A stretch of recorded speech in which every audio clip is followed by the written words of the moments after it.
The Irene Dunne, Fred MacMurray Show. Starring Irene Dunne as Susan and Fred MacMurray as George. Together in a gay, new, exciting comedy adventure, Bright Star.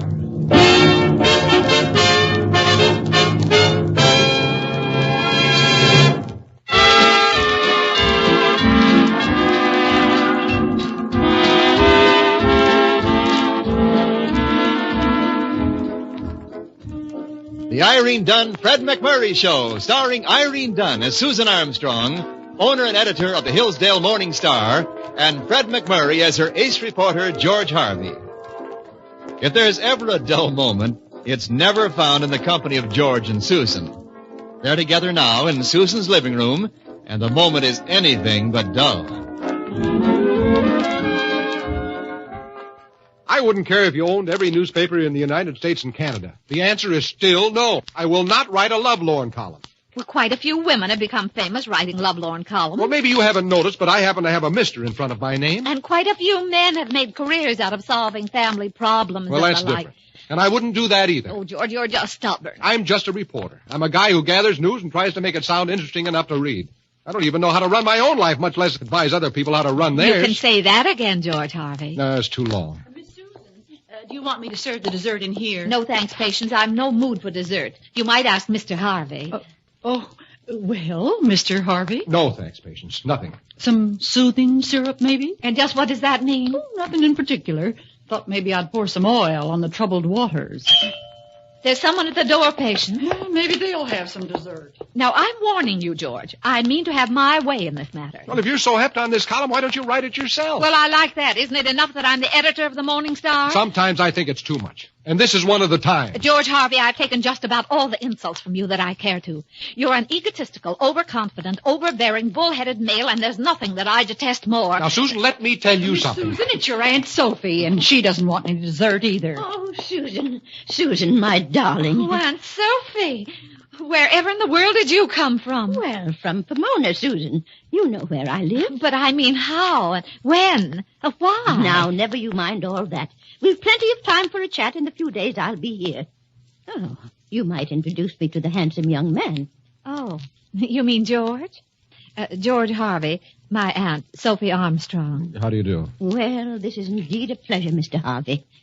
My. I hope my coming hasn't interrupted a tender moment between you two. No, not at all. We haven't had a tender moment in quite a while. Well, I guess I might as well be going. Oh, please now, don't run off on account of me. Believe me, it's not on account of you. Well, I always say, whenever two young people have a misunderstanding, it's always best to... George is in a hurry, Aunt Sophie. He's starting a new column, and he wants to finish it tonight. A columnist on a newspaper. Oh, isn't that wonderful? I always wanted to meet one.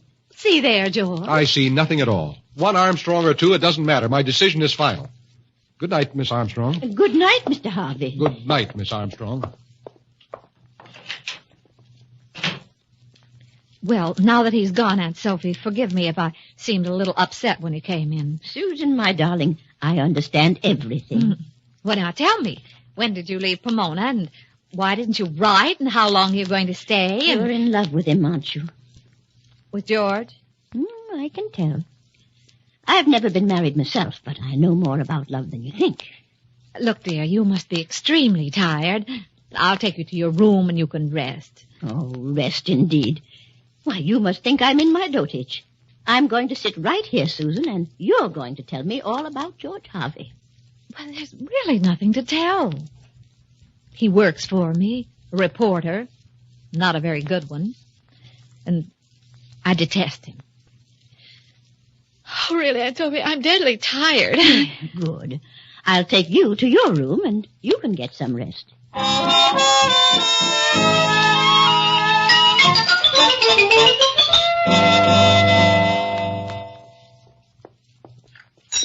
Thought I heard somebody down here. Well, good morning, Patience. Morning. You don't mind my fixing your breakfast, do you?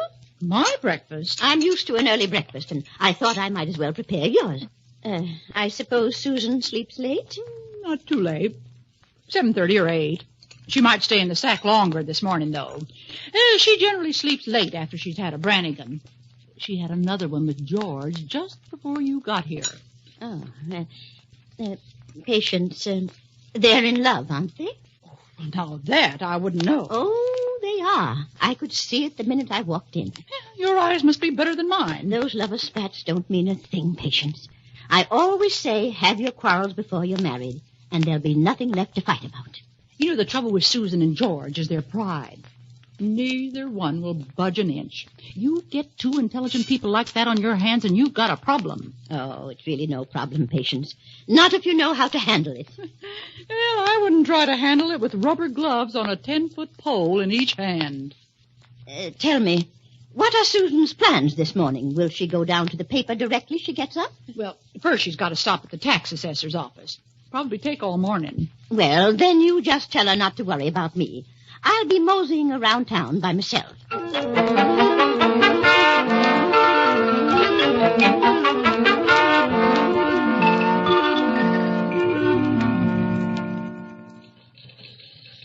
Sammy, run down and see if the printers are playing gin today. Today's a poker game in the stock room. Oh, that's right. I don't feel much like playing poker today. How about a little gin, Sammy? Now? Sure, just the two of us. Just a quiet little game. Huh? For keeps? Well, naturally. Big operator like you. So long, Mr. Harvey. Hey, where are you going? I'm going to wait till the day after tomorrow. Pinochle with the proofreaders. Oh, well. Solitaire isn't such a bad game, but there's no money in it. Yeah. Miss Sophie Armstrong to see you, Mr. Harvey. Sophie Armstrong? Oh, yeah, well, send her in, will you?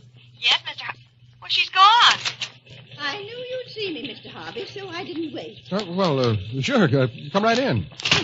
I hope I'm not disturbing your wonderful column. That's the last thing I'd want to do. It won't work, Miss Armstrong. If you're here plugging for Susan's stupid idea, the answer is still no. You know, George, I think Susan's idea is stupid, too. I've told her to forget all about it. Well, and Sophie, that's mighty nice of you. Sit down, won't you? Make yourself at home. Well, thank you. My, what a wonderful office you have here. Now I know what Susan meant when she told me you had such an extremely keen mind. Keen mind? Susan said that? Mm-hmm. And that isn't all.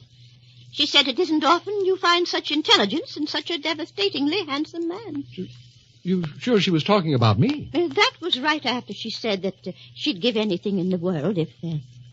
Oh, but I shouldn't go on telling you all these things. It's almost like tattling. No, Aunt Sophie, go on. Tattle. Well, she said she wishes convention were a little different. That a woman could come right out and tell a man how much she admired him without seeming bold, that is. She's still talking about me. Oh, of course. We had a long discussion last night after you left. I never was much for convention myself. It's sort of restricting, but you know something, Aunt Sophie? I never had the slightest idea that Susan felt so strongly about me. Well, of course, George. That's convention again. She could tell a woman, but she could never tell you. Well, what do you know? To think that all this time she was carrying a torch and she was afraid to let me see it. If you don't mind the advice of an old lady, George, take Susan to some romantic spot. Choose the setting perfectly. And create the proper mood. And you'll get the biggest surprise of your life. Well, I'll buy that except for one thing. And what's that? The advice didn't come from an old lady, Aunt Sophie. Oh, that's nice of you to say that. Oh, it's the truth. If I hadn't met Susan first, who knows? Oh, oh George.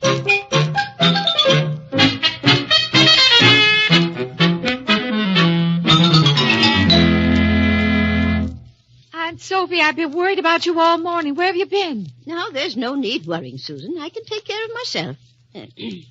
Everything go all right at the tax office? Oh, just had to check an assessment.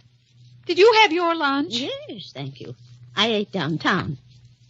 Oh, by the way, I ran into that George Harvey this morning. George? Where'd you meet him? Coming out of some pool room? No. As a matter of fact, he was in his office. You were at the Morning Star? Well, just looking around, and I thought I might as well have a little chat with him, and I'm glad I did. Well, I'm sure you learned a great deal from him. More than I should tell you, perhaps. It doesn't matter one way or another. All he talked about was you, Susan. I'm sure that if I had such a wonderful man that crazy about me, I'd be a little more receptive. Crazy about me?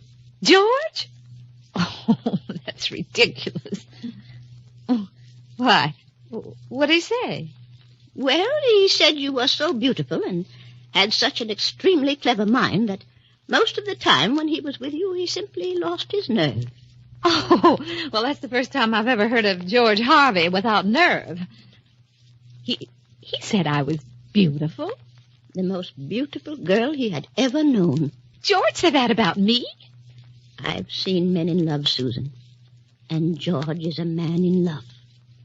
Somehow it's strange that he never told me any of these things. Well, the dear boy loses his nerve when he's with you.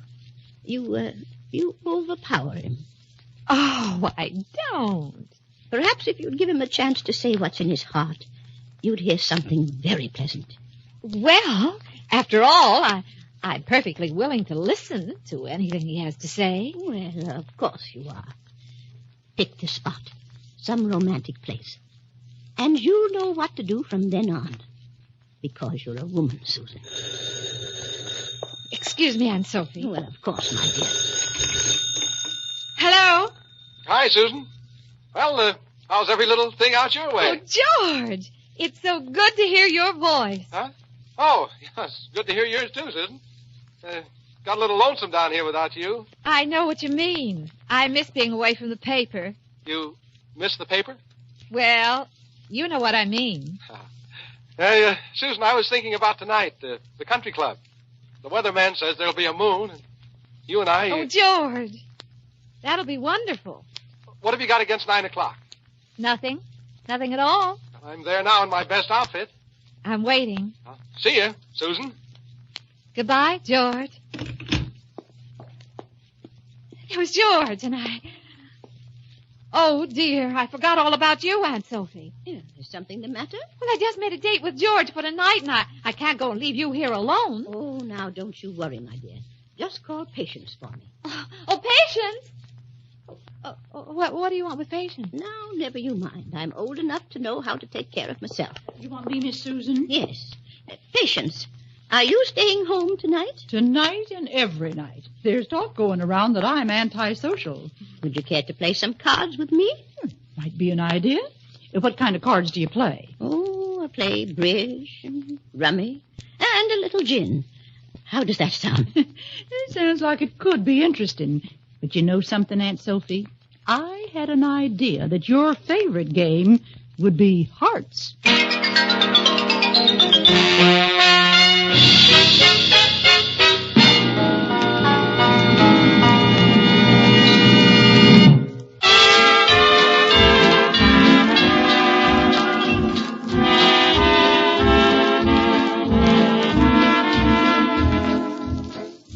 Now back to our two stars, Irene Dunne and Fred MacMurray, and the second act of our story.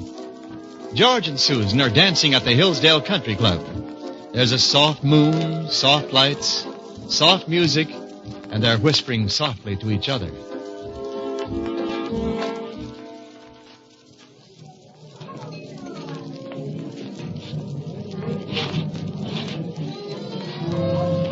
Oh, this is heavenly, George. Yeah. Someday maybe I'll be a member here. Then I won't appreciate it so much. How did you get in tonight? Guest of a member. I'm glad you know a member, George. Nice guy. Too old and dyspeptic to use his membership, though. You'll never be old and dyspeptic, George. Yeah, you never can tell about that. Even now, I run into days when I can't eat more than 4 meals. Well, that's it, I guess. Back to the table, little lady. Right back where we started from. Well, how about something to eat, huh? Food? Oh, who needs food on a night like this? Just feel like humming tonight, I guess.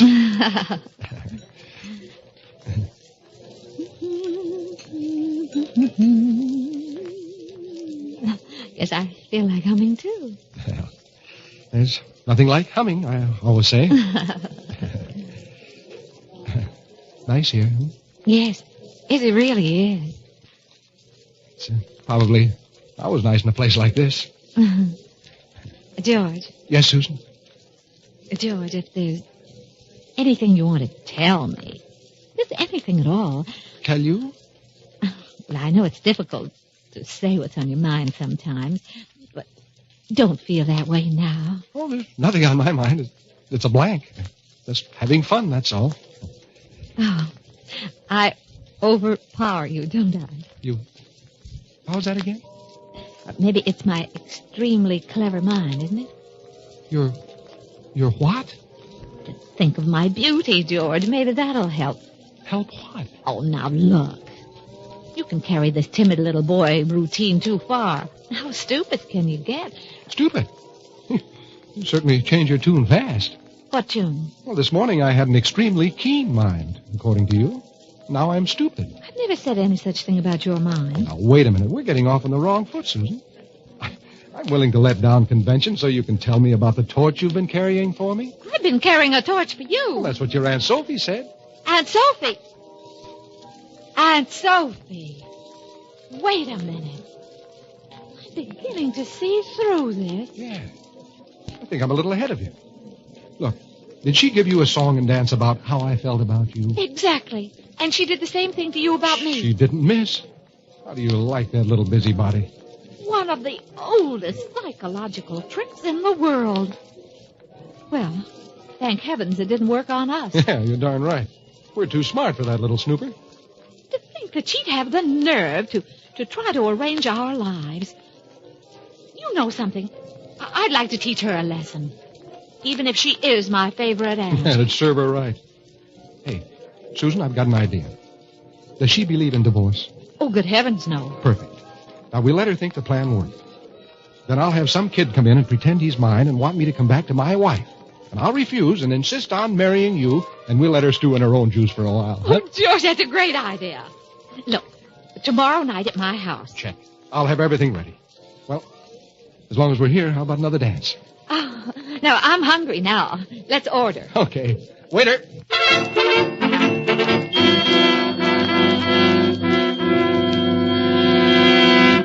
There's no doubt about it, Aunt Sophie. You're the greatest little matchmaker in the world. Why, if it hadn't been for you, Susan and I would have gone along loving each other in silence. You know, I knew the minute I saw you two together that all you needed was to have your eyes open. Oh, George, darling, now that my eyes are open, you look more wonderful than ever. Oh, precious one. In all the world, there is no such beauty as yours. What have I done to deserve such happiness? Oh, dear. Do you plan to be married soon? Oh, the sooner the better. To think of all the time we've wasted apart. I'll answer it. Patient's sick in a movie. Well, Aunt Sophie, someday I'll be able to tell you what all this means to me. And to Susan. My dear boy, you don't have to tell me anything. The love light in your eyes is enough to make me happy for the rest of my life. I didn't think it was showing that much. It's someone for you, George. Daddy, Oh, hello, son. You're up late, aren't you? Mama sent me. She says you can't marry this woman because you're still married to her. Oh, married? Your son? Yes, ma'am. Oh, Why, I don't believe you ever told me. You were married, George. Well, you know how it is, Susan. Just sort of slipped my mind. Well, I guess I'll have to run out to Reno for a few weeks and get a divorce. You won't mind, will you? Well, of course not, darling. We're civilized people. The delay will be a bother, naturally, but, maybe I can go with you. Reno! Divorce! Oh, Susan, you're not serious. Tell me you don't mean what you're saying. But, Aunt Sophie, what else is there to do? Oh, this is too much. What have I done? Oh, you'll excuse me. I have a terrible headache. I'm going to my room. Dear George, I hope we weren't too rough on her. Believe me, from now on, she'll throw away her Cupid's darts. How did I do? You were magnificent, Sammy.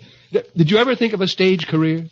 I'm thinking of that $5 you promised me. Oh. Give. Well, Sammy, it would be a little inconvenient at the moment. How about waiting until payday? If I gotta, I gotta. But come payday, I'll be waiting at the cashier's window. Daddy.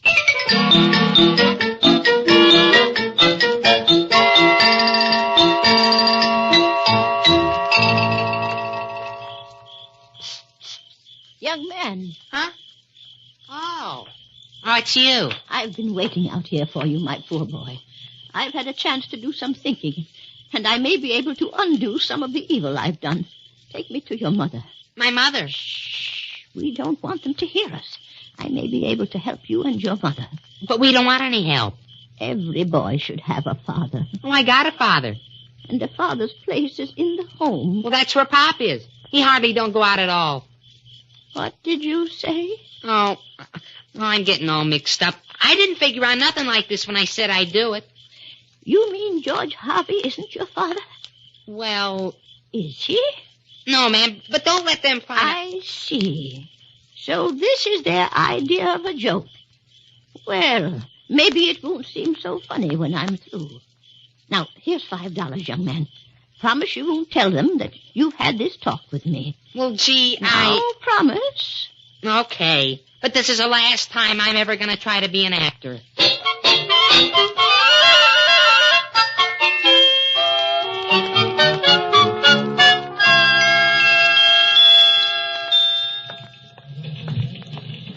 Good morning, Daddy. What? Oh, Sammy, look, you better lay off that around here. Besides, the act's over. You won't forget payday, will you? With you around, Sammy, I'm sure I won't. Good morning, George. Oh, hi, Susan. How was Aunt Sophie this morning? She seemed in very good spirits. She's leaving tomorrow. I wanted to spend the day with her, but she insisted that she had some things she wanted to do by herself. I mean about our hopes, the divorce and all that. Well, that's what I mean. She seems to be resigned to it, George.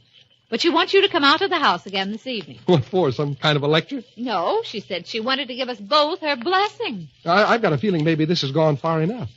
Maybe we should tip her off that we were just kidding. Well, I intend to before she goes, but...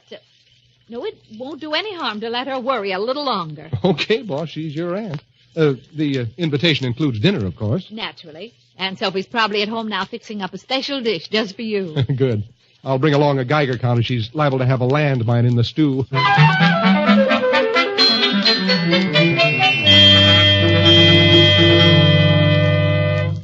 Of course, I can't honestly say that I approve completely, but then this is a modern age, and perhaps I'm a little behind the times. That's right, Aunt Sophie. Some pigs are bigger than all of us put together, and this is one of those things. It happens every day, Aunt Sophie. Sure, all over the world. I'll go.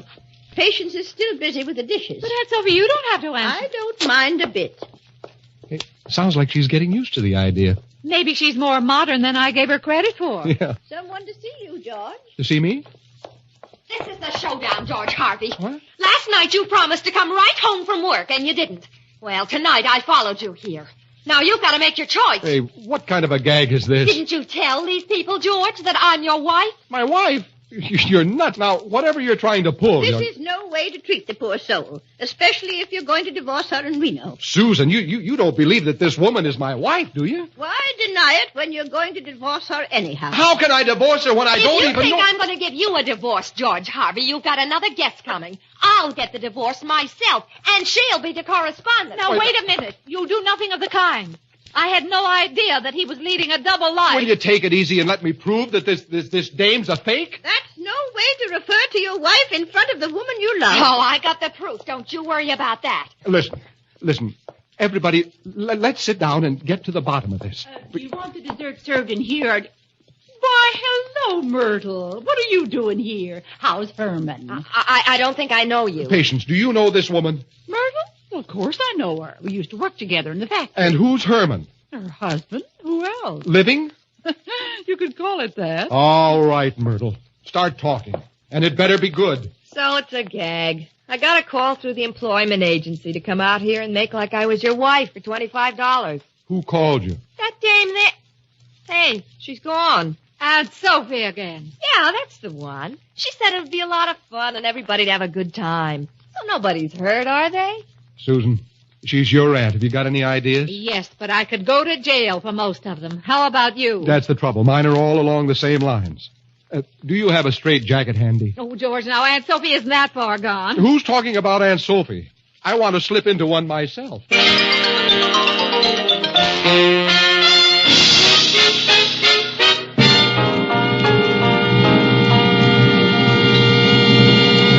Our stars, Irene Dunne and Fred MacMurray, will return in just a moment.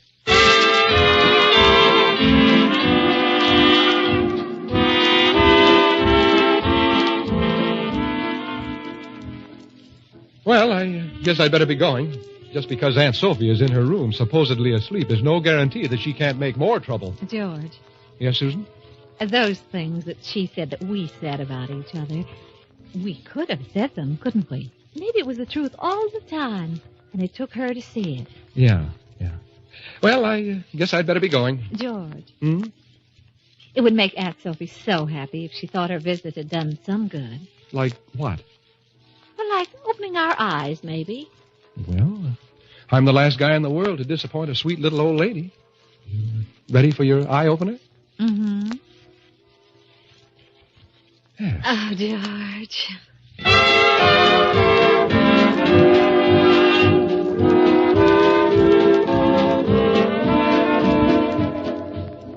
Irene Dunne and Fred MacMurray will be back next week in another exciting comedy adventure in the gay new series, Bright Star. This is Wendell Niles inviting you to join us then.